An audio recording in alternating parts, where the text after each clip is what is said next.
আল্লাহ যখন কাউকে ভালোবাসে তখন তার শরীরে 4টি নিশানা পাওয়া যায়, অর্থাৎ 4টি আলামত যদি আপনার শরীরে থাকে মনে করবেন আল্লাহ আপনাকে ভালোবাসে।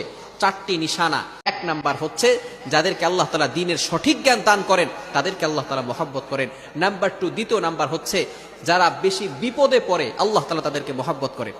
যার শরীরে দেখবেন একের পর এক বিপদ আসতেছে, অসুস্থতা আসতেছে, বারবার বিপদ, একের পর এক বিপদ, একটা বিপদ যাওয়ার পর পরে আরেকটা বিপদ আসতেছে, আপনি হতাশ হবেন না প্রিয় ভাই।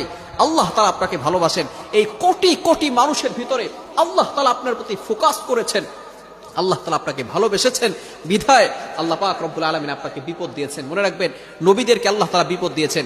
ইব্রাহিম আলাইহিস সালাম খলিলুল্লাহ এবং মিল্লাত আবিকুম ইব্রাহিম, যিনি সকল মুসলিম উম্মাহের সকল মুসলমানদের পিতা এবং সকল মুসলমানদের লিডার নেতা, সুতরাং ইব্রাহিম আলাইহিস সালামকে আল্লাহ তাআলা সবচেয়ে বেশি কষ্ট দিয়েছেন।